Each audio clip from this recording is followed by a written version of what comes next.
Hello everyone and welcome to a new episode of Gentoo, your source for gaming and all things tech related. I'm Aaron James and, wait, you're not Wesley.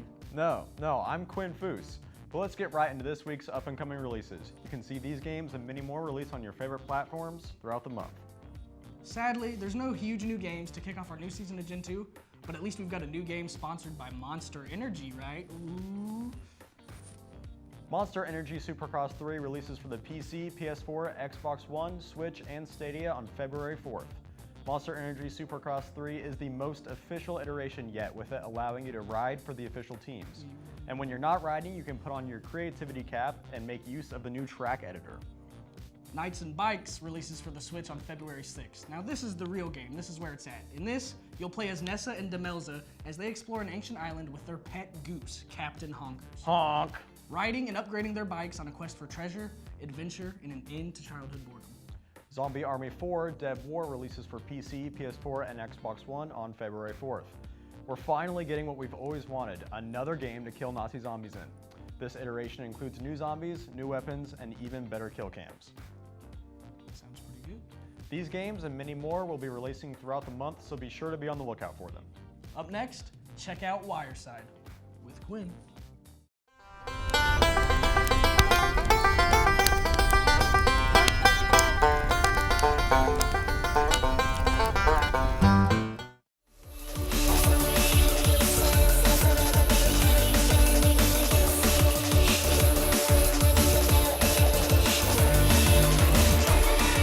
My friends, welcome to Wireside with me, your host, Quinn. To start the season right, it only seems appropriate to discuss one of the most anticipated titles of 2020. Cyberpunk 2077 has been in the spotlight for many gamers ever since CD Projekt Red's 2012 summer conference, when the game was announced to be the studio's next major title following The Witcher 3. Now, after 8 long years of waiting, we'll finally be getting the game in April. What's this? Delayed? To September? Game delays. Let's chat.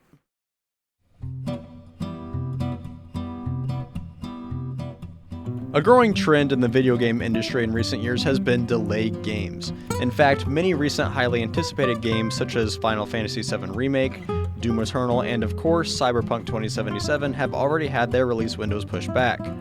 Developers will announce their game, build a pipe for it, and then eventually announce a release date that seems just close enough that players are excited and willing to keep the title relevant in the time that it takes to complete its development. However, it seems now more often than not, when that tantalizing day comes within just a few months of passing, we get the news that we will have to wait even longer to get our hands on our brand new shiny toy. A developer can choose to delay a release for any number of reasons, but the explanation we most often receive is that the decision came out of a desire to give the development team the time that they need to make sure that the game is polished and as engaging and high quality of an experience for the player as possible. This explanation may be the only way that devs can convince gamers to accept a delay as a not entirely negative event, so there's always the possibility that these are simply the magic words that they use on us. However, regardless of the motive behind a delay, the fact remains that the game needed more time for one reason or another. Sometimes a developer just needs more time to be able to include all of the features that they promised would be in the game at launch. Other times, creative direction changes slow down the development process and can push back a release window by months to a year. The unfortunate truth is that while most games survive this period in their lives and go on to release to players to varying degrees of success, some games simply cannot survive the creation process and die before we get our hands on them. By and large, though a delay can be disappointing, most games benefit largely from the extra time that devs spend with it. We can only hope that this is the case when we finally get our hands on Cyberpunk 2077, not in April, but on September 17th.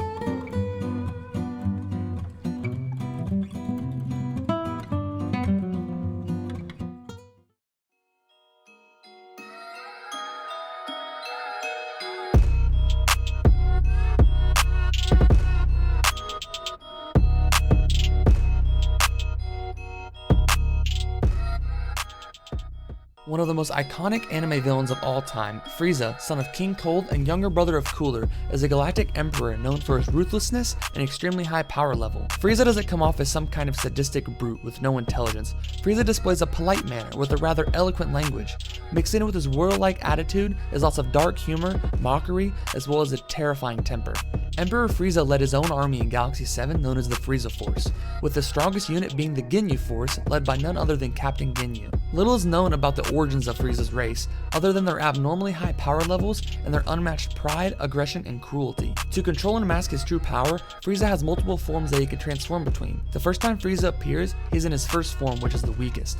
With a power level of 530,000, he is more than capable of taking over and destroying entire planets at will. After being annoyed by Vegeta, Krillin, and Gohan, Frieza unveils his first transformation. Not only does the pure power of this form scare Vegeta and the rest, but the taller, more muscular appearance does as well. This intimidating transformation gives Frieza a power level of 1,120,000, which is more than enough to take care of Vegeta, Krillin, and Gohan without any real effort. Along with a huge power jump, Frieza doubles in size and becomes much more aggressive. This form also greatly resembles Frieza's father, King Cold. After being attacked by Piccolo and being forced to actually put effort into the battle, Frieza then decides to unveil his second transformation. The third form Frieza transforms into more than doubles his power level, topping out at 2,320,000. Frieza grows spikes down his back as well as giant shoulder armor.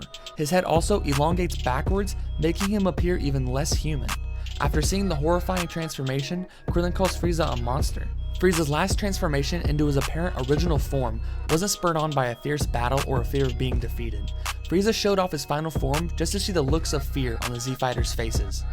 In Frieza's final form, he goes back to a shorter height, and is wearing his race's ultimate biosuit with purple shoulder and chest plates. Clocking in with a power level of 72,500,000, the power at just his fingertips alone is too much for Vegeta and Piccolo to handle. Frieza is able to easily dismantle Vegeta and parry every attack he attempts. It wasn't until the arrival of Goku and his transformation into a Super Saiyan that gave Frieza a challenge. After realizing that Goku is much stronger than the rest, Frieza unlocks his full potential and releases 100% of his power. Even though Frieza's power level was over 120 million, he still found himself coming up short in his battle with the legendary Super Saiyan. Eventually, Frieza is defeated by Goku, whose power level exceeded 150 million, but Planet Namek, where the battle took place, couldn't handle all the damage and imploded after the fight.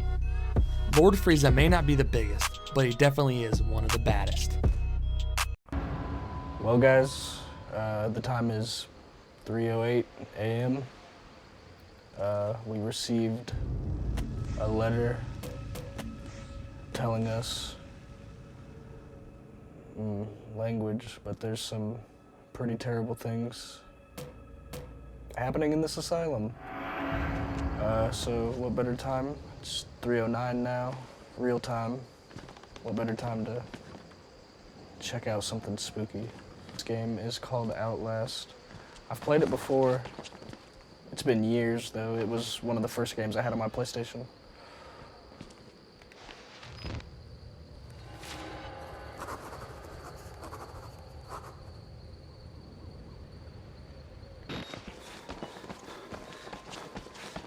Oh, did you guys see that? How do I zoom? There was somebody up there. Out past curfew, I tell you what. You know, if I was a investigative reporter, I don't know that I would take a lead like this and follow it at this time in this location, especially when you're entering through a broken window. Oh my God.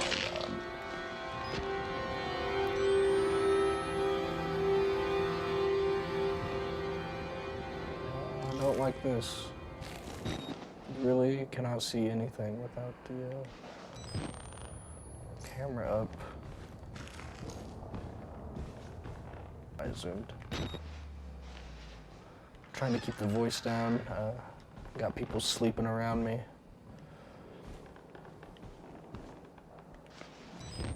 Let's see what's down here. A mess.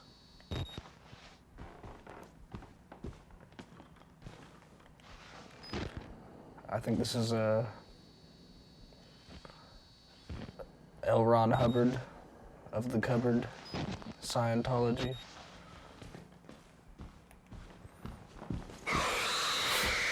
Oh my god. Okay, yeah, that actually gave me some chills, I'm not gonna lie.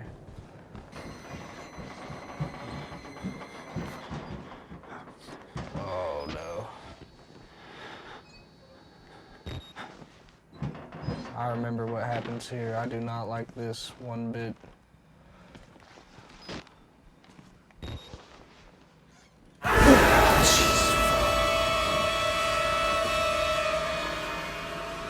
If there was a setting on this camera that picked up sweat, it'd be all over me.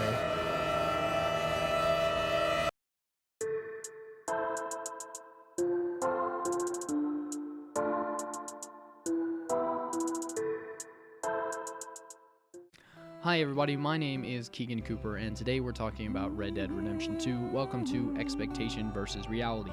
Now we all love a good old western, and I know we love John Marston in the first installment of the Red Dead series, and it's great to see that character continued into the second.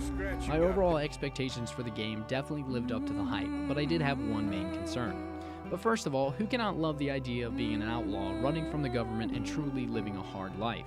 The experience gives the player the ability to know what life was like as a cowboy, we can say, or an outlaw. And for our main character, Arthur Morgan, throughout the story we see him getting himself into all kinds of trouble, from bar fights to robbing people, stealing horses and buggies, to being your just typical outlaw. You find yourself always being wanted by the law and never being able to relax. And I think that is my main concern. Throughout the story I always found myself being chased by the law, and we all know how that ends up. I'm not surrendering, so one shot turns into 2 or 3, and then you've emptied a clip and 10 more lawmen show up, and eventually no man with even the fastest of trigger fingers can survive. It makes you wonder, what would life be like if that was our reality today? Well, I be. It's about my time I made it into Wells Hall, been killing outlaws at every other place in the world. I think I might run this town one day. Run what town? I'm the fastest hands on this side of the Mississippi. Well, if You ain't gonna touch oh anything. Boy, if it isn't the yellow-bellied, green-eyed, devil-eyed, yellow-bellied, lizard-skinned, licking, horse-petting cowboy Craig. I'm the fastest hands on this side of the Serengeti. Still the fastest hands on this side of the Mississippi. Well, I'm the fastest hands on this side of the Mississippi, boy. Oh, you wanna do it right You now? wanna do it right now? Let's 10 go. paces, we fire on the third bell chime. I'm about to cluck the chickens and take out the trash. Yeah, okay.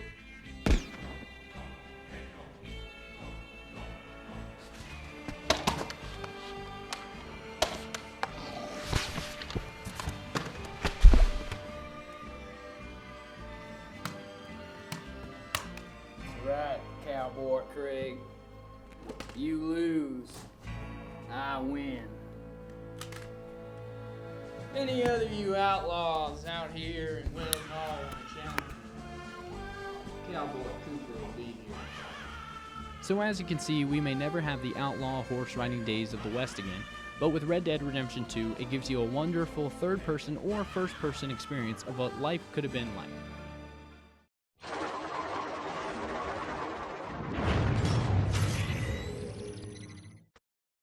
50,000 people used to live here. Now it's a ghost town. The Call of Duty 4 Modern Warfare campaign starts in 2011, where a radical leader has executed the president of an unnamed country in the Middle East on live television, and an ultranationalist group starts a civil war with Russia. The player starts out as John Soap McTavish, who is recruited to the SAS ran by Captain Price. Their first operation is infiltrating a Russian cargo ship and discovering a nuclear device and retrieving it from the ship. Their second operation takes them to Russia in order to rescue one of their allies, Nikolai, who is working within the ultranationalist party. The rescue was a success, however their helicopter is taken down, leaving them no choice but to continue moving through enemy territory. It is found out that al-Assad may be in possession of a Russian nuclear device. The US launches a full-scale assault on al-Assad's presidential palace, and US Navy SEALs invade the place. The battle ends in catastrophe as the nuclear warhead is detonated, wiping out most of the city and taking everyone in it. The US refuses to believe that Al-Assad is dead and goes on a mission to capture him from one of his hideaways in a village. When they find him in the village, they begin to interrogate him. Upon interrogation, Al-Assad's phone rings, and after hearing the voice of the caller, Captain Price executes Al-Assad and reveals that the voice of the caller was the leader of the ultranationalist group.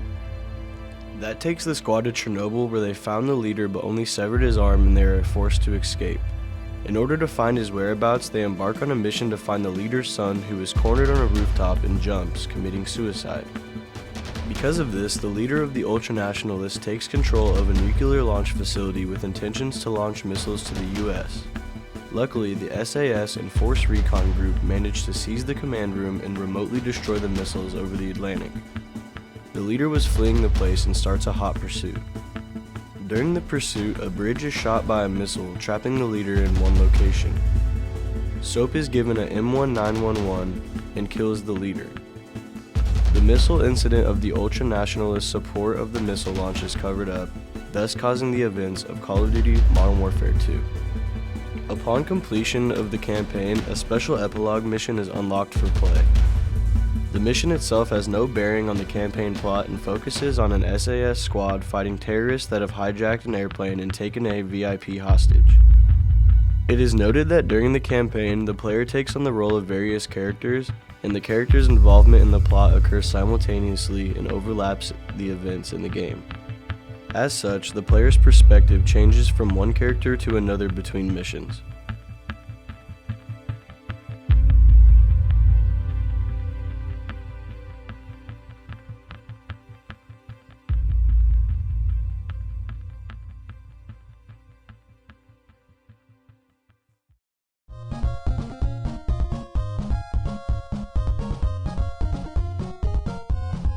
Hello everybody, and welcome to a new season of Project Delta. I'm still your host, Dalton Spees, and with me this week I have Quinn Foos. Now Quinn, of course, as we can see on the screen, this week we have Dragon Ball Z Kakarot, and this is a pretty recent release. It's been out for a few weeks, but it's definitely a game that people who love Dragon Ball and people who just kind of love anime and good fighting games in general have really wanted to pick this up, and they're really excited to play it. So.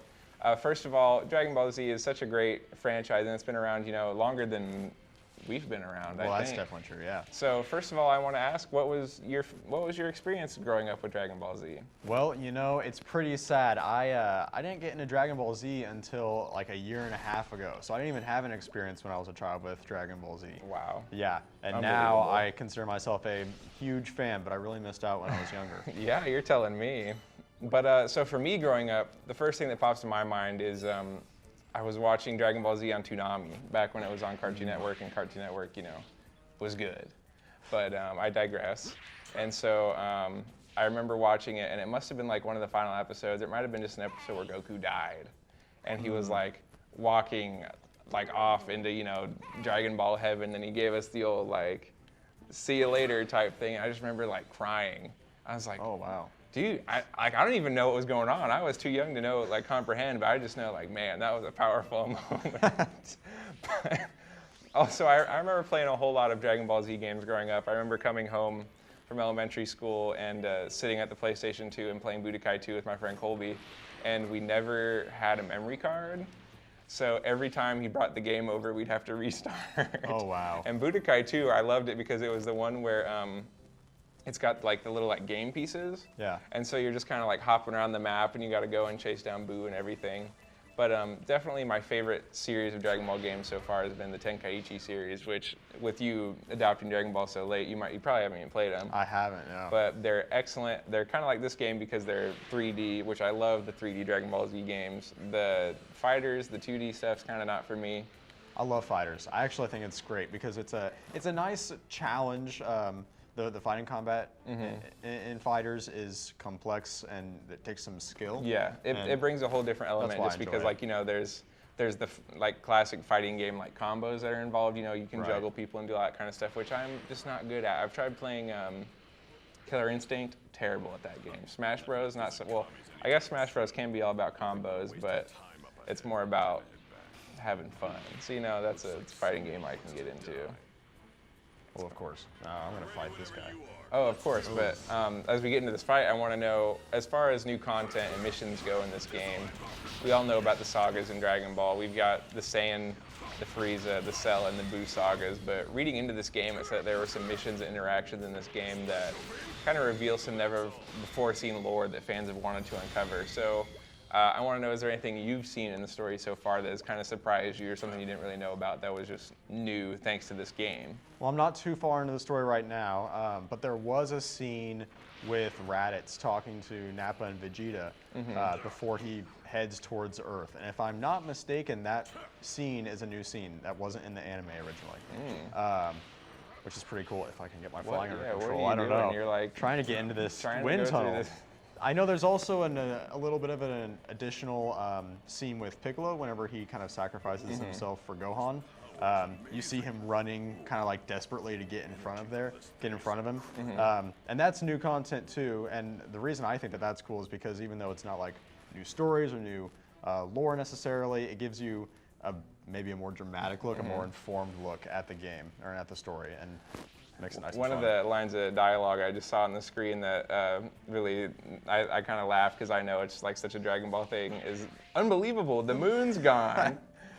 Or knowing that Pilaf a few minutes ago, there's a dinosaur around. What do we do? Knowing that like the moon is such a big thing in Dragon Ball, like when they still got their tails, you know, the moon comes out and they all just turn into giant Super Saiyan monkeys and just run amok all over the place. Piccolo knows plenty about that because he had to stop Gohan from just destroying the entire place. But just yeeted the moon out of there. So of course it's a fighting game, but I've heard and read that there's like other things you can do within the game. I've seen fishing and even like maybe a baseball mini game. So what kind of like extra fun stuff is there to do in this game besides, you know, just beating everybody up? Yeah, well, you can fish. That's pretty simple, not very involved mini game. The baseball, I believe, comes in the Buu arc with Gohan. Beyond that, I still have yet to see all of the extra stuff that you can do. They've been talking about it being the full Dragon Ball experience, so I'm hoping that that's really involved. I know that you can race cars, the filler episode. You got to get your driver's license. Yeah, you got to go through that filler episode with Piccolo and Goku, and that's what I'm looking forward to, just because that was such a good episode. Yeah, I think it's cool that they add all that extra stuff and didn't just make you bash these guys like what they're doing right now. And of course, in anything, everyone has their favorites. So I want to know, what are some of your favorite characters and favorite special moves that are used within the Dragon Ball universe? Okay, my favorite special move, even though it's so underused in Z and in Super, is Dodon Ray. I love Dodon Ray because it's just so, they are so cool in original Dragon Ball. Whenever they just shout Dodon Ray and they shoot it at him, that they never have those awesome dramatic moments in the newer series, which is really disappointing. And then of course, you know, like Kamehameha. Well, yeah, well, I mean, the newer series, it seems like everything's just about power scaling. It's just like, oh, I got to get stronger than the last time I got really strong, so you just got to keep going up. But I'm a big fan of any like Potara earring fusions. Of course. So like Gogeta, Vegito, Gotenks. I really like just seeing how two people's like totally separate personalities, like Goku and Vegeta, can come together into one and have to like, you know, work together. And going with that, one of my favorite moves is I know like at least in the Tenkaichi games, Vegito had something like a beam of light, like sword that he would chop people up with. And I remember like seeing that as his ultimate was always really cool because he'd just go and like cut people up with it. Oh my gosh, this dinosaur's wrecking me. They fight dinosaurs all the time in Dragon Ball, right? Yeah, of course. They just dig them up. So, Got it. Hit him with the ki blast. That's all you need. But so Quinn, I want to know, how does this game feel? Is the combat really smooth and fun, or is it more glitchy and not very well put together, like something you'd see in Jump Force? You know, I would say that the combat, it's smooth. I would say it's fun because of the specials that you get to use. And it's fun to just take control of these fighters with such good graphics. That makes the combat fun, but the system itself isn't very interesting. You've just got one button for melee, one button for ki blast, and then one button for specials. So they keep it nice and simple for you. It is nice and simple. There's good old Krillin. Good old Krillin. He's totally not useless. He's definitely not like the Sakura of Dragon Ball Z, but he kind of is. That's harsh, man. Hey, he's got those destructive discs though. Do you imagine him as a pizza delivery driver? Imagine him as a pizza delivery driver. Yeah, that'd be awesome. Here's your pizza. He's gonna throw it on the roof. And Walter White's gonna have to go chase it down. Last question for you is I want to know, is there any DLC upcoming that you know of or that you could just speculate in your own mind that you think would be really cool that you're excited to hopefully see in the future? I'm not really sure what kind of DLC is going to come out. They haven't really given any details there. Apparently we're going to have 2 new episodes, they called them. I need to focus on playing Krillin. And He's a new level 5, you should be able to handle it. and a new arc supposedly. But they haven't said if that's going to be original content or if it's going to be something like out of Super. I'm hoping it's like from the movies, maybe like Fusion Reborn, because that is a fantastic movie. But not quite sure what they're going to give us yet. You know, that's always the fun of it. Like, we don't know what's going to happen. Especially, I don't think that there's anything I like more than like surprise DLC. But that's going to do it for us this week in this first episode of new season of Project Delta. I'm Dalton Speaks. With me was Quinn. Thanks for watching.